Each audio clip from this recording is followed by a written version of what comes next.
Assalamualaikum warahmatullahi wabarakatuh. Kembali bersama saya dengan Hersy Arif dari Forum News Network. Jadi Bank Dunia baru saja mengumumkan laporannya, dan ini banyak sekali dikutip media, dan judulnya sangat serem ini. Karena sebagian rakyat sekarang sudah mulai kekurangan makan. Sebenarnya seperti apa sih laporan Bank Dunia itu? Saya akan mencoba Anda untuk berbincang dengan manusia merdeka, Bung Said Didu. Assalamualaikum, Bang Said Didu. Waalaikumsalam warahmatullahi wabarakatuh. Ini kalau saya baca media, saya rada prihatin juga dengan situasinya semacam ini. Apa memang benar seperti itu kondisinya, Bang Said Didu? Ya, untung Bank Dunia yang bicara. Kalau nggak Bank Dunia yang bicara, pasti ada yang marah lagi. Sok tahu kamu. Kami juga orang-orang pintar. Kan selalu jawaban dari pemerintah kan begitu kan. Ya, mudah-mudahan tidak disok tahukan Bank Dunia. Kita bicara data saja, Mas Hersu. Data yang resmi dari BPS tahun 2019 menyatakan bahwa jumlah orang sangat miskin, hampir miskin, dan rentan miskin itu jumlahnya 91,9 juta. Itu sebelum Covid. Oke. Sebelum Covid, 91,9 juta orang. Dan dengan terjadinya Covid seperti ini, sepertinya yang sangat miskin ini pasti sudah kekurangan makan, kira-kira begitu. Itu jumlahnya. Saya ingin jelaskan supaya masyarakat tahu yang dimaksud hampir miskin, sangat miskin itu adalah belanjanya Rp340.000 per bulan. Berarti hanya Rp10.000 per hari. Itu bayangkan kalau 3 orang itu benar-benar sangat miskin itu. Iya. Nah, supaya tahu, yang dianggap miskin adalah belanjanya itu 340 sampai Rp425.000. Jadi masyarakat bisa paham betapa tersiksanya orang yang hanya belanja Rp425.000 per hari. Kemudian hampir miskin adalah Rp425.000 sampai Rp570.000 per hari. Per bulan. Ya? Maaf, per bulan tadi. Saya ulangi, per bulan semua ya. Per jadi bulan. Ya, per bulan. Rentan miskin itu adalah Rp680.000 per bulan. Jadi ini pun indikatornya rendah sekali gitu. Jadi coba bayangkan yang membayar listrik 1 juta berarti kaya dong. Ya kan? Berarti orang yang punya membayar listrik 1 juta berarti orang kaya dong, karena lebih dari 280.000. Nah, dari jumlah yang saya katakan tadi itu 91,9 juta. Nah, sekarang Bank Dunia menyatakan sepertiga penduduk Indonesia kan yang sudah kekurangan makan. Oke? Nah, kalau kita berpikir dengan angka tadi, orang yang belanja Rp680.000 sebulan, semua belanjanya sudah masuk di situ, berarti pasti kurang makan dong. Ini sebelum Covid loh. Ya. Setelah Covid, ini pasti naik. Pasti naik setelah Covid ini terjadi. Jadi Bank Dunia menurut saya masih menghaluskan seperti itu. Tapi mungkin juga memang bahwa kurang makan itu kan orang Indonesia, kalau ini kan gotong royongnya ada gitu. Jadi mungkin saja yang lain memberikan makanan. Tapi sampai kapan batasnya memberikan makanan kepada orang yang nggak mampu. Jadi ini tadi tentang angka. Saya kaitkan sekarang dengan produksi pangan kita. Produksi pangan kita itu konsumsi pangan beras saja. Saya ngambil beras saja. Beras itu konsumsi kita sekitar 29 juta ton per tahun. 29 juta ton per tahun. Beberapa waktu lalu saya nggak tahu apakah Menteri Pertanian salah kutip menyatakan bahwa konsumsi kita hanya 16 juta ton. Dengan produksi 21 juta ton, dia menyatakan bahwa ada surplus 5 juta ton. Ini ketawa saya, betul-betul ketawa bagaimana angka itu keluar. Padahal tidak pernah di bawah 29 juta ton konsumsi kita. Nah, produksi kita sebenarnya produksi itu 2 kali panen. 2 kali panen itu panen raya itu Maret April, itu biasanya panennya itu menghasilkan beras itu 16 sampai 18 juta ton. Panen gadu yang bulan Oktober November itu biasanya 70% dari ini sekitar 12 juta ton. Nah, kita tahu panen tahun ini bulan Maret April lalu hanya sekitar 12 sampai 13 juta ton. Berarti panen raya sudah minus sekitar 5 juta ton. Oke. 4 sampai 5 juta ton. Saya monitor di kampung saya, di berbagai daerah, panen tahun ini, panen gadu itu 70% dari normal. Berarti memang kemungkinan besar akan terjadi kekurangan beras. Kemungkinan besar. Oke. Harga beras sekarang masih terkendali menurut saya, tidak terlalu melonjak. Yang saya was-was adalah melonjaknya beras itu adalah kalau terjadi ada pihak yang menampung menimbun beras. Dan ini dengan pernyataan Bank Dunia kemungkinan besar akan terjadi.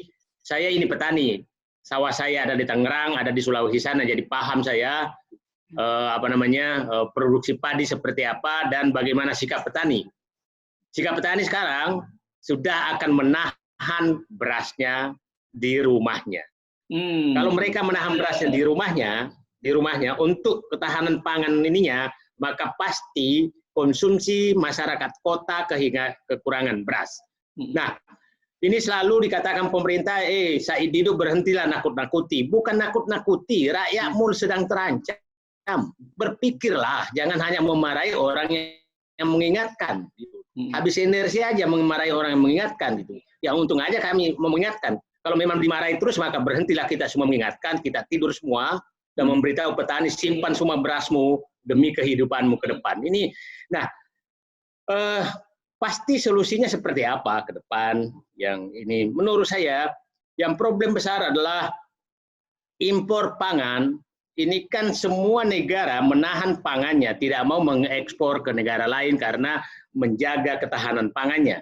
Jadi walaupun punya uang, mau mencari beras sekarang kemungkinan agak berat karena semua negara menahan berasnya. Kita tahu sumber beras di dunia itu tidak banyak. Hanya Vietnam, Thailand, kemudian India berasnya berbeda dengan kita. Jadi kalau diimpor dari India nggak cocok dengan Indonesia. Jadi hanya Vietnam dan Thailand. Nah, saya nggak tahu apakah kita punya uang untuk mengimpor. Yang kedua, kalaupun punya uang, itu apakah ada beras yang bisa dijual. Nah, ini yang harus kewaspadaan dan ini ketahuan sekarang ini mulai panen, kira-kira selesai pertengahan Oktober, dan itu ketahuan nanti berapa jumlah panen yang sebenarnya. Disitulah ketahuan krisis pangan kemungkinan akan besar terjadi. Itu Mas Resu. Ya, dan ini kelihatannya kalau untuk yang langsung terkena dampaknya saat ini adalah orang miskin perkotaan ya. Kalau orang di kampung meskipun tidak pegang duit, tapi dia masih bisa makan gitu.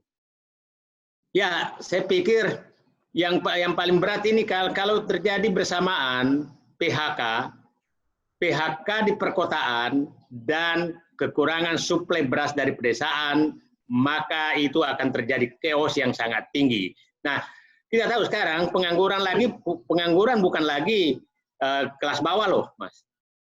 Coba bayangkan berapa ribu pilot sekarang yang hanya menerima uang rumah.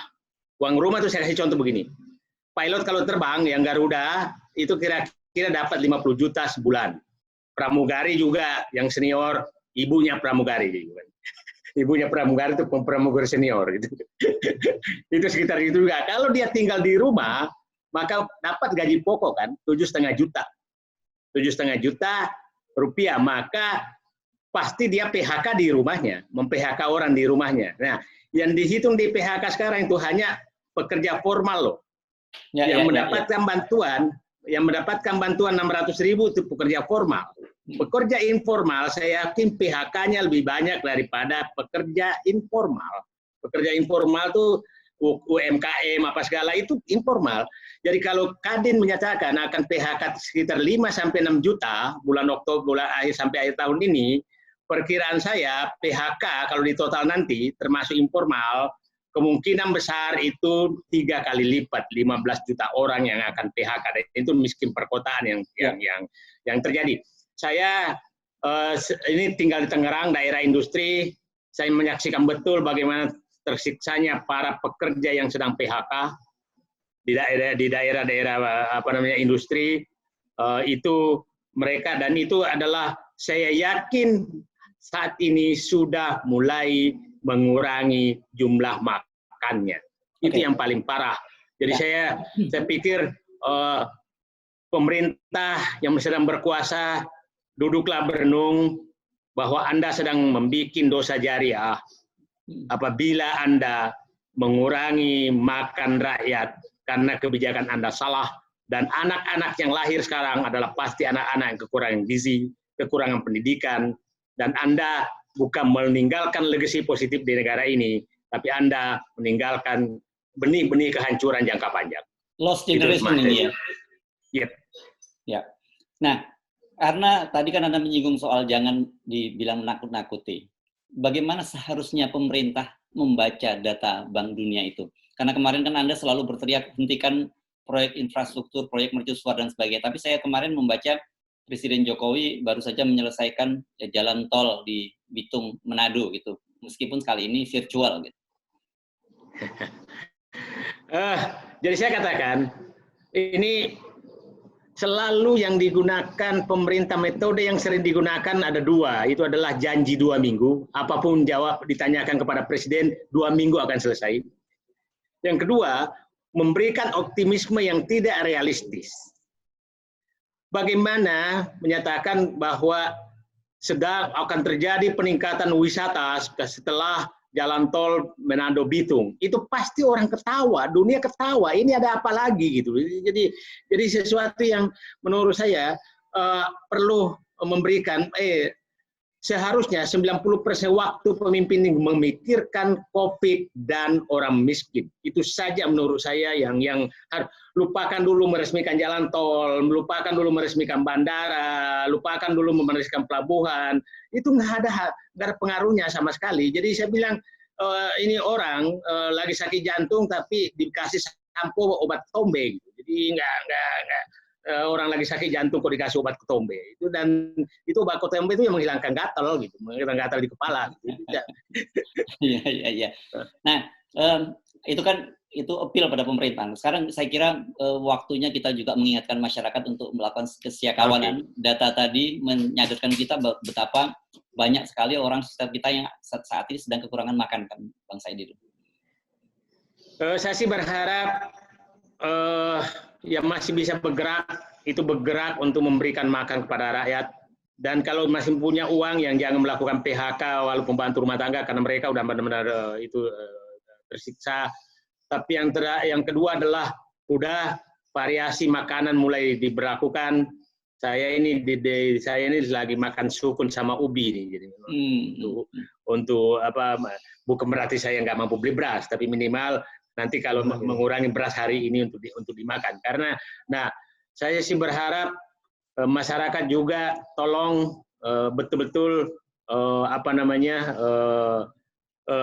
pengeluaran yang wajib saja ya. Yang haram apalagi jangan, sunnah juga kurangi, yang mubah apalagi. Pengeluaran sangat besar. Ada teman saya setiap banyak berangkat keluar kota, setiap mau berangkat itu harus rapid test atau swab, itu jutaan yang harus keluar. Jadi kalau pemerintah tidak orang-orang seperti ini, pengeluaran seperti itu, jadi janganlah pengeluaran seperti ini, berarti dia kan akan mengurangi bantuan kepada orang miskin. Orang-orang miskin. Dan sekali lagi, angka 1/3 penduduk Indonesia yang mengurangi makan menurut saya dari Bank Dunia adalah sangat realistis. Dan mungkin menurut saya adalah lebih dari itu, karena saya katakan tadi, perkiraan saya sebelum COVID itu orang yang belanja 680.000 ke bawah sebulan itu dikategorikan rentan miskin, itu 91 juta. Jadi perkiraan saya yang sedang miskin sekarang yang mengurangi makan ya kalau 1/3 perhitungan Bank Dunia berarti kan sekitar 75 juta gitu kan. 80 juta. Perkiraan saya lebih. Tentang berapapun, apakah 1/3 atau kan lebih dan sebagainya, tapi realitas bahwa sekarang mulai banyak orang di sekitar kita yang mulai kekurangan makan, dan saya kira kita wajib untuk mulai saling membantu sesama ini. Jadi tidak bisa sepenuhnya mengandalkan pemerintah, karena dalam kondisi seperti saat ini kelihatan pemerintah juga mulai mengalami situasi yang sangat berat secara ekonomi ya. Ya, saya setuju Mas Hersu. Sekarang selamatkan pekarangan masing-masing. Karena masing-masing termasuk tetangga gitu. Ya. Jangan terlalu banyak berharap pemerintah. Pemerintah selain memang biasa memberikan harapan palsu PHP, saya tahu juga kemampuannya tidak ada sama sekali. Jadi mari selamatkan diri masing-masing. Ya? Ini lengkap, satu tidak punya kemampuan, kedua suka PHP kan gitu. Ya, ya ini berat lah situasinya. Ya, oke, baik. Saya kira terima kasih Bang Said Didu. Assalamualaikum warahmatullahi wabarakatuh. Terima kasih. Waalaikumsalam warahmatullahi wabarakatuh.